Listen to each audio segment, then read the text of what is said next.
Assalamualaikum warahmatullahi wabarakatuh. Pada siang hari yang cerah ini, kami dari kelompok 7 yang beranggotakan 2 orang, saya Vinkalia Gata dan ada rekan saya Aisyah Rama Syakira. Kami akan mempresentasikan laporan kegiatan magang menjadi staf di CV Explore Solo. Dan saya juga akan mempresentasikan pada materi yang pertama.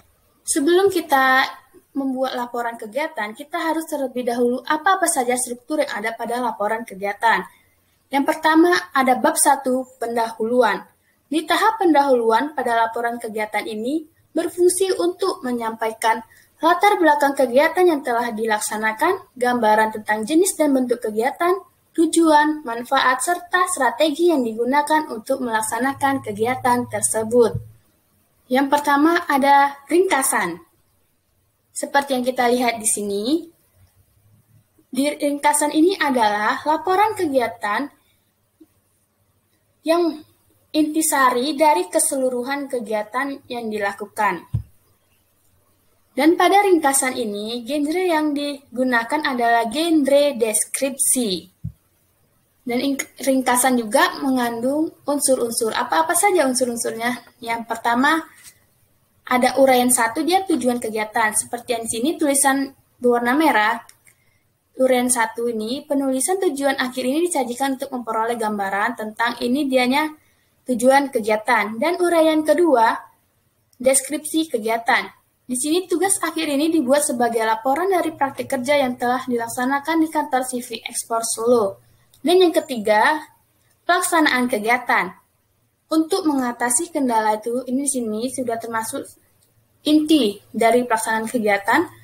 Dan uraian keempat, terakhir, saran. Perlu dilakukan peningkatan koordinasi serta perlu diadakan pelatihan teknis dan kebahasaan.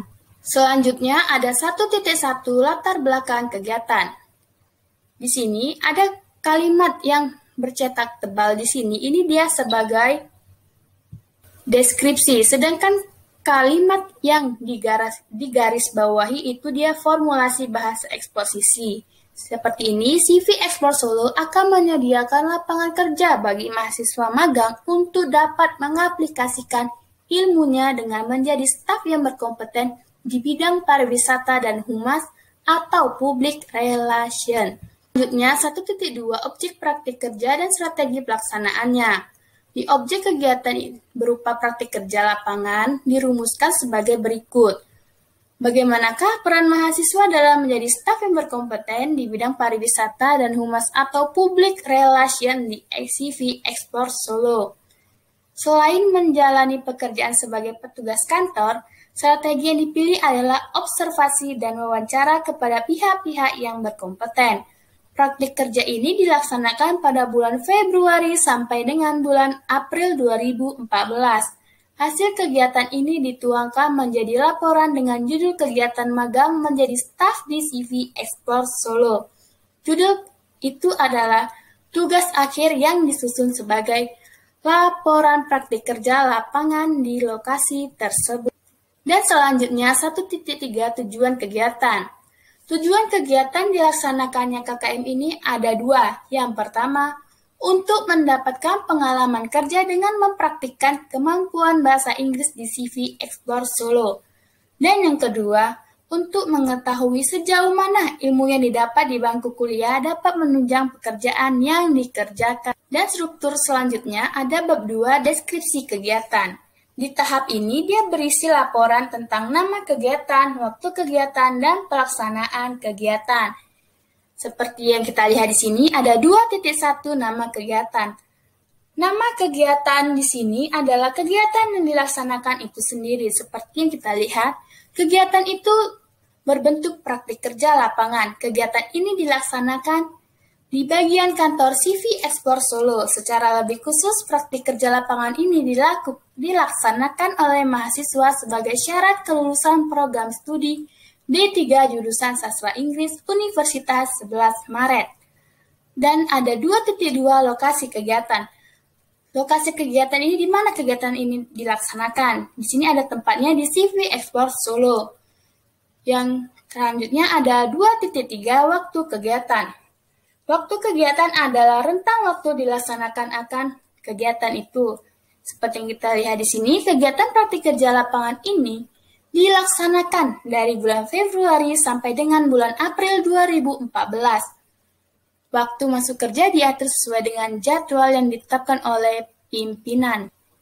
Dan yang terakhir, 2.4 pelaksanaan kegiatan. Pelaksanaan kegiatan di sini adalah orang-orang yang terlibat dalam kegiatan itu untuk memaparkan hal tersebut. Dan genre mikro yang digunakan adalah deskripsi. Jadi di pelaksanaan kegiatan ini kita mendeskripsikan siapa-siapa aja yang terlibat. Nah, seperti yang kita lihat di sini, pelaksanaan kegiatan KKM ini adalah mahasiswa yang menjadi peserta yang sedang melakukan magang, yaitu mahasiswa D3 jurusan Sastra Inggris dengan peminatan pariwisata semester 6 tahun akademik 2014. Dalam hal ini, pembuatan proposal ini adalah pelaksanaan yang dimaksud. Adapun biodata peserta magang sebagai berikut. Ini salah satu biodatanya ya. Ada namanya di sini Disti Irvani Nurjana. Tempat tanggal lahir Malang 9 Mei 1993. Jenis kelamin perempuan, alamat Jalan Tengku Umar 65 Banjarsari, Surakarta. Kewarganegaraan Indonesia. Status belum menikah, agama Islam, telepon, ada email distidelvani@yahoo.com. Nah, segitu saja penjelasan materi punya saya, dan materi selanjutnya akan dijelaskan oleh teman saya. Terima kasih. Saya Aisyah Rahma Syakira akan menjelaskan bab 3 dan bab 4. Bab 3, pelaksanaan kegiatan. 3.1 Kantor CV Explore Solo. Kantor CV Explore Solo berhubungan dengan peran dan tanggung jawab dalam memberikan pelayanan kepada para turis yang ingin melakukan wisata. Kantor CV Explore Solo sangat berbeda dengan kantor lain yang ada di Solo, karena petugas kantor depan di hotel tersebut menyambut dan melayani tamu dengan cara duduk. Selain itu, berbagai tanaman yang ada di sekitar kantor dapat membuat suasana menjadi alami dan asri, terasa seperti di kampung meskipun kantor tersebut terletak di tengah kota. Kemudian 3.2, strategi pelaksanaan kegiatan. Kegiatan magang ini diikuti oleh mahasiswa D3 Bahasa Inggris yang memiliki kemampuan di bidang pariwisata dan public relation, dengan tujuan untuk menerapkan bahasa Inggris dan mendapatkan pengalaman kerja di CV Explore Solo. Kegiatan magang ini dilakukan dengan cara ikut serta dalam mengerjakan kegiatan rutin yang berjalan di CV tersebut. Adapun penempatan kerja direncanakan pada bagian staf, namun dapat berubah sesuai dengan kebijakan institusi yang ditempati. Prosedur yang ditempuh untuk melaksanakan KMM adalah sebagai berikut.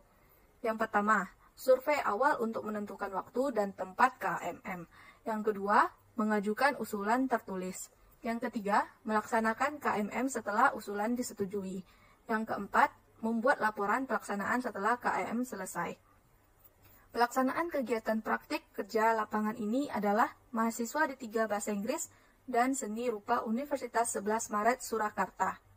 Mahasiswa yang bersangkutan menyatu dengan karyawan-karyawan di tempat praktik kerja. Selanjutnya 3.3, kendala yang dihadapi dan cara mengatasinya. Dalam meningkatkan kenyamanan dan kepuasan bagi para turis, staf yang merupakan bagian dari kantor pasti menghadapi kendala-kendala yang berupa keluhan dari turis. Turis adalah komponen terpenting dalam usaha bisnis sebagai pariwisata penyedia layanan dan wisata operator. Untuk itu, staf sebaiknya mengenal berbagai karakteristik atau sifat para turis, seperti kebiasaan turis, tingkah laku, sikap, dan lainnya. Berbagai kendala dihadapi oleh staf, baik kendala yang bersifat eksternal maupun kendala yang bersifat internal. Kendala eksternal. Kendala eksternal adalah kendala-kendala yang dialami oleh kantor dari keluhan para turis adalah sebagai berikut. Yang pertama, keluhan atas fasilitas yang kurang memadai. Di sini, keinginan turis untuk mendapatkan fasilitas yang lengkap seharusnya dapat terpenuhi. Yang kedua, keluhan atas pelayanan yang diterima oleh turis. Keluhan atas pelayanan yang diberikan kepada turis kurang cepat. ditanggapi sehingga membuat turis merasa kurang puas dengan pelayanan yang diberikan. Yang ketiga, keluhan atas keinginan yang tidak terpenuhi, yaitu keluhan ini cenderung disebabkan oleh ketidakcermatan staf kantor dalam menangani berbagai keinginan turis. Langkah-langkah yang ditempuh dalam menangani kendala keluhan turis tersebut adalah sebagai berikut. Yang pertama, meminta maaf. Staf dapat meminta maaf kepada turis atas ketidaknyamanan yang dialaminya meskipun itu bukan kesalahan petugas. Yang kedua, mendengarkan keluhan turis. Staf mendengarkan keluhan turis dengan baik dan penuh perhatian di saat turis menyampaikan keluhannya, tidak menyela atau membantah pernyataannya, dan waktu tamu berbicara, sikap tubuh petugas menghadap ke arah tamu. Yang ketiga, menerima keluhan tamu dengan tenang. Staf berusaha memahami, merasakan, serta menerima dengan tenang semua keluhan turis. Tidak mudah terpancing emosinya, meskipun turis terkadang menggunakan kata-kata kasar dan makian. Selanjutnya ada kendala internal. Kendala internal yang dialami kantor dari karyawannya adalah sebagai berikut.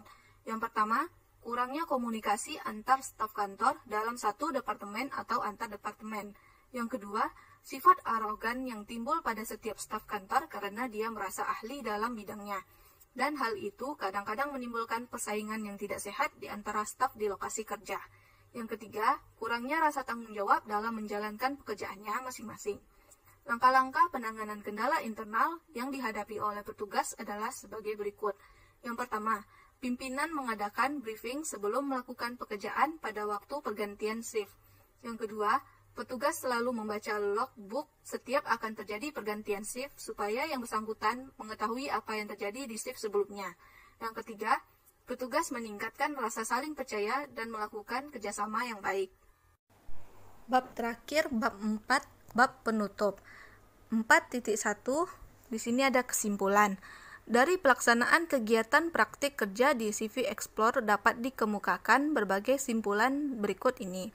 Yang pertama, semua kegiatan di kantor CV Explore Solo berhubungan dengan para pelancong baik dari dalam negeri maupun dari luar negeri, baik secara langsung maupun tidak langsung.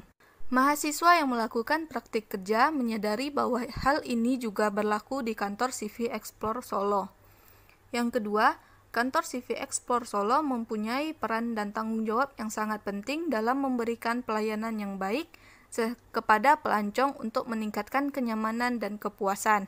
Yang ketiga, mahasiswa yang melakukan praktik kerja dapat berbagi peran dan tanggung jawab seperti yang dimaksud. Yang keempat, petugas di kantor harus mempunyai kriteria sebagai berikut. Memiliki pengetahuan yang cukup tentang kondisi dan fasilitas pariwisata, ramah dan sopan dalam melayani tamu, berkepribadian yang baik, mempunyai loyalitas dan disiplin yang tinggi, bersikap efisien dalam melakukan tindakan, jujur dalam melakukan tugasnya, mempunyai rasa percaya diri yang tinggi, dan menguasai bahasa asing. Mahasiswa yang melakukan praktik kerja berusaha untuk menyesuaikan diri dan memenuhi kriteria tersebut. Yang kelima, kendala-kendala yang dialami kantor dalam meningkatkan kenyamanan dan kepuasan pelancong di CV Explore Solo dapat digolongkan menjadi kendala eksternal dan kendala internal. Kendala eksternal berkaitan dengan keluhan-keluhan dari pelancong, dan kendala internal berkaitan dengan kekurangan-kekurangan yang dimiliki oleh petugas. Mahasiswa yang melakukan praktik kerja dapat belajar bahwa kedua jenis kendala tersebut ditangani dengan menerapkan langkah-langkah pemecah yang cukup memadai. 4.2 Saran. Perkembangan pariwisata dalam penyedia layanan dan wisata operator di Solo sangat pesat sehingga persaingan dalam mencari pelancong akan terasa berat. Untuk menjadi pariwisata yang lebih baik, penulis mengajukan saran-saran yang mungkin dapat dijadikan masukan kepada manajemen CV Explore Solo demi terciptanya kenyamanan dan kepuasan bagi para pelancong. Adapun saran-saran itu adalah, yang pertama, perlu peningkatan pelayanan dalam hal fasilitas untuk mengurangi keluhan pelancong. Yang kedua, perlu peningkatan koordinasi antara shift dalam satu departemen dan shift antar departemen agar pelayanan yang diberikan berkesinambungan sehingga segala kebutuhan pelancong tetap terlaksana dan terpenuhi. Sekian presentasi dari kelompok kami. Apabila ada kesalahan dan kekurangan, kami mohon maaf. Terima kasih. Assalamualaikum warahmatullahi wabarakatuh.